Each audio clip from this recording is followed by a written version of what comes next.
चित्रलेखा विक्रम और बेतल की कथा। बहुत समय पहले उज्जैन नगरी पर एक महान और न्यायप्रिय राजा राज्य करते थे, महाराज विक्रमादित्य। उनका नाम सुनते ही शत्रु कांप उठते थे और प्रजा गर्व से सिर ऊंचा कर लेती थी। एक दिन शिकार खेलते खेलते वे घने जंगलों को पार करते हुए एक ऊंचे पर्वत पर जा पहुंचे। वहां का दृश्य अत्यंत शांत और दिव्य था। पर्वत की चोटी पर एक साधु गहन तपस्या में लीन बैठे थे। राजा विक्रमादित्य ने सोचा, इनकी तपस्या में विघ्न नहीं डालना चाहिए। उन्होंने दूर से ही श्रद्धा से प्रणाम किया और लौटने लगे। तभी पीछे से एक गंभीर आवाज आई, रुको राजन। राजा मुड़े। साधु अपनी आंखें खोल चुके थे। साधु बोले, तुम्हारी श्रद्धा से मैं प्रसन्न हूं। यह दिव्य फल स्वीकार करो। जो इसे खाएगा उसे तेजस्वी और यशस्वी पुत्र की प्राप्ति होगी। राजा ने आदरपूर्वक वह फल स्वीकार किया और आगे बढ़ चले। परंतु कुछ ही दूर गए थे कि अचानक उन्होंने देखा, एक स्त्री अत्यंत व्याकुल अवस्था में भागी चली जा रही थी। उसके चेहरे पर भय, पीड़ा और निराशा साफ झलक रही थी। वह एक गहरे कुएं के पास पहुंची और बिना सोचे कूदने ही वाली थी कि राजा विक्रम ने दौड़कर उसका हाथ पकड़ लिया। राजा ने दृढ़ स्वर में कहा, देवी, यह क्या कर रही हो? जीवन त्यागना कायरता है। बताओ, तुम्हें किस पीड़ा ने यहां तक पहुंचा दिया? स्त्री फूट फूट कर रो पड़ी। महाराज, मेरी कई पुत्रियां हैं, पर एक भी पुत्र नहीं। मेरा पति मुझे अपमानित करता है, मारता है। हर बार बेटी जन्म लेने पर मुझे दोष देता है। अब इस अपमान से मुक्ति का एक ही रास्ता बचा है। राजा का हृदय द्रवित हो उठा। उन्होंने कुछ क्षण सोचा, फिर साधु द्वारा दिया गया फल उसे थमा दिया। यह लो, तुम्हारा पति इसे खाएगा तो तुम्हें पुत्र अवश्य होगा, विश्वास रखो। स्त्री आशा की एक किरण लेकर वहां से चली गई। कुछ दिन बीते। एक दिन राजदरबार में एक ब्राह्मण आया। उसने राजा को एक फल भेंट किया।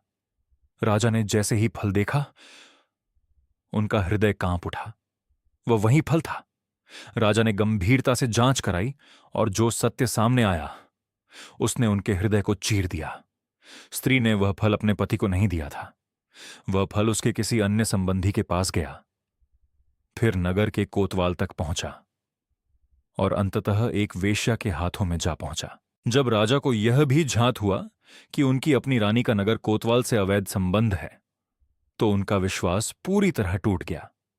राजा ने गहरी वेदना में कहा, जिस राज्य में राजा का ही घर अपवित्र हो जाए, वहां राज करने का क्या अधिकार? वे सब कुछ त्याग कर वन की ओर चले गए। घने जंगलों में कठोर तपस्या में लीन हो गए। दिन बीतते गए, रातें गुजरती रहीं। वर्षा, धूप, आंधी सब कुछ सहते हुए वे तप करते रहे। उधर स्वर्गलोक में देवराज इंद्र चिंतित हुए। इंद्र बोले, विक्रम देवताओं और मनुष्यों दोनों के प्रिय हैं। उनकी अनुपस्थिति में उनके राज्य की रक्षा होनी चाहिए। उन्होंने एक शक्तिशाली देव को उज्जैन की रक्षा के लिए भेज दिया। कुछ समय बाद राजा विक्रम का मन अपनी प्रजा को देखने के लिए व्याकुल हुआ। वे अपने राज्य की सीमा पर पहुंचे। तभी एक तेजस्वी देव उनके सामने प्रकट हुआ। रुको, बिना अनुमति कोई प्रवेश नहीं कर सकता। राजा ने दृढ़ स्वर में कहा, यह मेरा राज्य है। दोनों के बीच भयंकर युद्ध हुआ। तलवारें टकराईं, चिंगारियां उड़ीं। अंततः देव पराजित हुआ। देव ने झुककर कहा, आप ही सच्चे विक्रम हैं, सावधान रहिए। एक योगी आपकी बलि देने की योजना बना रहा है। राजा ने यह बात गांठ बांध ली। कुछ दिनों बाद दरबार में एक रहस्यमय योगी आया। उसने एक फल भेंट किया। राजा ने फल काटा। उसमें से एक चमकता हुआ लाल रत्न निकला। योगी बोला, महाराज, मुझे आपकी सहायता चाहिए। श्मशान में एक सिद्धि पूरी करनी है। राजा तैयार हो गए। अमावस्या की रात, श्मशान भूमि, चारों ओर सन्नाटा, जलती चिताएं और हवा में अजीब सी सिहरन। एक वृक्ष पर उल्टा लटका था बेताल। राजा ने उसे कंधे पर उठाया। तभी बेताल हंसा। राजन, यदि तुम रास्ते में बोले तो मैं उड़ जाऊंगा। राजा मौन रहे। बेताल बार बार उड़ जाता, फिर पेड़ पर लटक जाता। ऐसा 24 बार हुआ। 25वीं बार बेताल गंभीर हो गया। राजन, जिस योगी के लिए तुम मुझे ले जा रहे हो वह दुष्ट है। देवी के सामने जैसे ही तुम सिर झुकाओगे वह तुम्हारी बलि दे देगा। उसकी तांत्रिक सिद्धि आज पूर्ण होगी, तुम्हारे रक्त से। राजा को देव की चेतावनी याद आ गई। वे बोले, धन्यवाद बेताल, अब मैं सावधान हूं। राजा बेताल को लेकर योगी के पास पहुंचे। योगी अत्यंत प्रसन्न हुआ। महाराज, अब देवी के चरणों में शीश झुकाइए। राजा मुस्कुराए।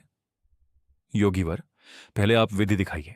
योगी जैसे ही देवी के सामने झुका, राजा ने बिजली की गति से तलवार निकाली और एक ही वार में उसका सिर धड़ से अलग कर दिया। क्षण भर में दिव्य प्रकाश फैल गया। देवी प्रकट हुई। विक्रम, तुमने अधर्म का नाश किया है। मैं तुम्हें 2 बेताल सेवक प्रदान करती हूं। स्मरण करते ही वे तुम्हारी सेवा में उपस्थित होंगे। राजा ने विनम्रता से सिर झुकाया। माता, आपका आशीर्वाद ही मेरी शक्ति है। और इस प्रकार धर्म की विजय हुई, अधर्म का अंत हुआ। राजा विक्रमादित्य पुनः अपने सिंहासन पर विराजमान हुए। प्रजा सुखी हुई, राज्य समृद्ध हुआ और बेताल अब राजा के सेवक बन चुके थे।